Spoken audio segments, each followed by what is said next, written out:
Hello guys, Easter സ്പെഷ്യലായിട്ട് തനി നാടൻ ബീഫ് റോസ്റ്റ് എങ്ങനെയാണ് ഉണ്ടാക്കണതെന്ന് നോക്കാം.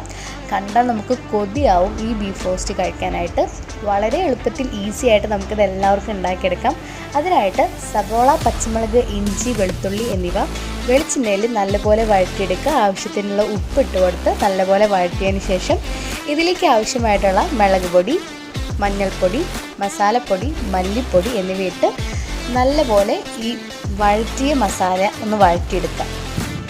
ഇത് നല്ലപോലെ വഴന്നു വരുമ്പോൾ ഇതിലേക്ക് ആവശ്യത്തിനുള്ള കുരുമുളക് പൊടി ഒക്കെ ഇട്ട് നല്ലപോലെ ഒന്ന് മുളകും മസാലയൊക്കെ മൂത്ത് വരുമ്പോൾ വേവിച്ച് വെച്ചിട്ടുള്ള ബീഫ് ഇട്ട് കൊടുക്കാം. മല്ലിയിലൊക്കെ ഇട്ട് കൊടുക്കുന്നുണ്ട്. ഇത് വേവിച്ച് വെച്ച ബീഫ് ഇട്ട് നല്ലപോലെ ഒന്ന് മിക്സ് ചെയ്ത് കുറേ സമയം ഇതിങ്ങനെ വഴറ്റിയെടുത്ത് കഴിഞ്ഞാൽ നല്ല കറുത്ത ബീഫ് റോസ്റ്റ് റെഡിയാവും. അപ്പോൾ ഇത്രയേ ഉള്ളൂ. എല്ലാവരും ഒന്ന് ഉണ്ടാക്കി നോക്കൂ. എനിവേ, എല്ലാവർക്കും ഹാപ്പി ഈസ്റ്റർ.